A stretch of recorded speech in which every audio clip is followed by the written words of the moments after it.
Ready. Nice to see you. It's great to see you here in the Bronx. You Welcome. know, here in the Bronx, you're back in New York. When you looked at the calendar 8 months ago and saw April 19th, could you have imagined back then that this would be anything but a finish line and it's kind of turned into a firewall?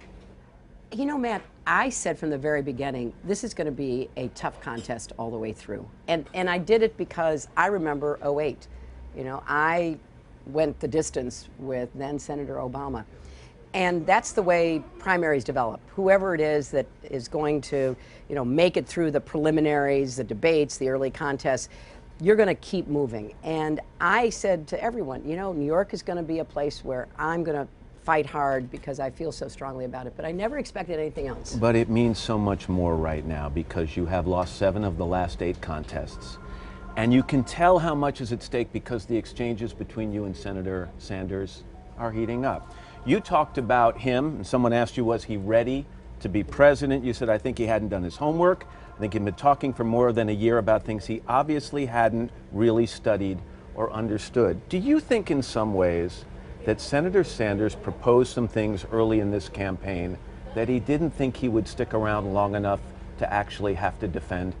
Well, you'll have to ask him, but what I was referring to there was the very long interview that he did with the New York Daily News. And I think a lot of people were quite taken aback that on key issues that he has been promoting during the entire campaign. Breaking up banks. Breaking up banks, foreign policy issues, that he did have some questionable answers. And look, that's fair game.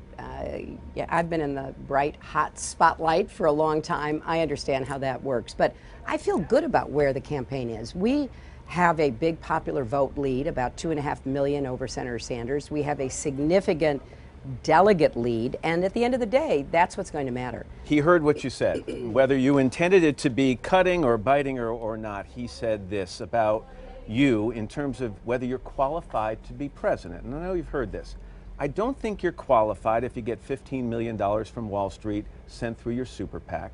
Now I'm paraphrasing. I don't think you're qualified if you voted for the disastrous war in Iraq and if you support trade agreements that cost millions of jobs to Americans. You don't have to read between the lines there. He said, came right out and said, he doesn't think you're qualified to be president.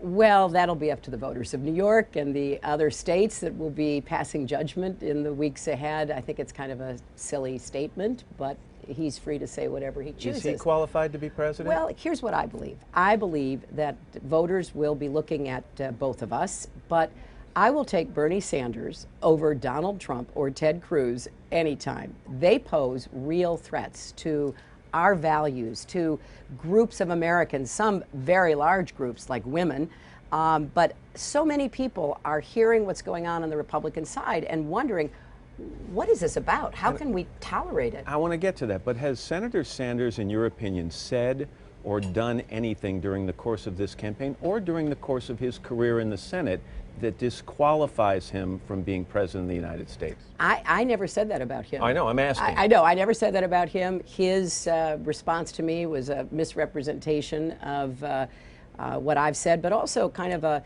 historic amnesia, because on all of those issues, he supported President Obama, he supported Joe Biden as our vice presidential candidate, he supported John Kerry when he ran, and each one of them has, according to him, not been qualified. But I think in the heat of the campaign, people say lots of things. I want to stay focused on the issues. There are contrasts between us, and I think that's fair game. Do you think some of the proposals that Senator Sanders has put forward are as realistic or unrealistic as some of the proposals that Donald Trump has put forward?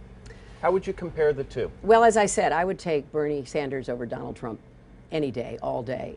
But I do think that in the course of the campaign, I have been drawing contrasts between my plans, which have been well thought out and presented, and I've told people how we would pay for them, who they would help, because I think when you run for president of the United States, you have to level with the American people. You have to tell them, okay, if you vote for me, here is what I'm going to try to do.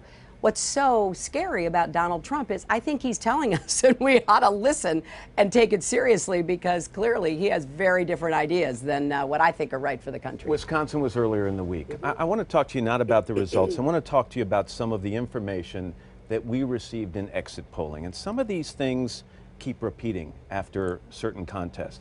Bernie Sanders got 82% of the votes from people under the age of 30. 89% of people said they thought Bernie Sanders was basically honest. 58% said that about you. And this struck me. You are running to become perhaps an historic candidate. Yes, perhaps yes, the first right. woman to be elected president. Right. And right now, if you look at Wisconsin, you basically split the women's vote with Senator Sanders. When you lay in bed at night, how do you get your arms around that? I just think about it from a much broader perspective. I lost Wisconsin to Senator Obama by an even bigger margin, and I knew that I would have a tough fight going in. I actually came out very pleased with the number of delegates I got, and I am absolutely confident, Matt, that if I'm so fortunate as to secure the Democratic nomination, we will unify the Democratic Party, all parts of it. And I know that young people have been really caught up in Senator Sanders' campaign, and I think that's terrific, because the more young people we can bring into the process, particularly into the Democratic primary process, the better. The better will for our those party. young people switch over to you, Oh, Senator, absolutely. Secretary Clinton? That's a lot of people who are in his camp. Well, but there were a lot of people in my camp in 2008. In fact, I think it's fair to say I got more of the popular vote, although I lost the delegates. So when I dropped out, I had a lot of work to do to persuade my supporters, who had gone to the very end with me, to switch their support to Senator Obama. I endorsed him. I nominated him at the convention. Are you confident Senator Sanders will do that same thing? Well, I'm certainly hoping, because we have to unify the Democratic Party to take on the threats from the Republicans. You mentioned Donald Trump. In your long career in politics, not just Donald Trump, but have you ever seen anything even close to what's going on in the Republican Party right now, which is basically a civil war? I haven't seen it at the presidential level. If you just look back through history, there have been all kinds of conflicts within parties, and the Whigs disappeared and the Republicans emerged. We do have a history of changing party and definition of who should or want to be in that party. But what's happening now is deeply distressing, not just to Republicans, who I hear from and who I see through the media trying to figure out what's going on. But remember, I think in my analysis, and I think it's fair, Donald Trump agrees with Republicans on many of the hot button issues. What he said about abortion, for example, his absolute insulting action toward immigrants, calling them rapists and criminals. He is expressing, maybe in more colorful language, what Republicans believe. I just want to make sure I'm understanding what you said. Right. The comment he made about punishing women who seek abortions is not something that mainstream Republicans agree with at all. But they want to make it illegal. They want to make it illegal. They don't want to punish the woman. Well, but it's just one step. If you make something illegal, what are the consequences for that illegality? So it's really just a half a step away from what they've been saying for some time. Generally speaking, if you have a situation that's going on in the GOP right now, where there is this civil war, and it could get worse at the convention in Cleveland this summer, Democrats would be licking their chops, saying, let's polish up our candidate, let's get her perhaps ready for the general election. And yet they can't lick their chops yet, because you can't shake Bernie Sanders. But that's the way it always is. When my husband in 1992 secured the Democratic nomination, it was in California. He lost a lot of the spring contests, and I remember, because we were hearing exactly the same kinds of questions, like, it's over, you'll never make it. And when he finally secured the nomination, he was running third behind then President George H.W. Bush and a potential candidacy of Ross Perot. This is the give and take, the movements that I am very familiar with. So I don't have any doubts. I don't have any concerns.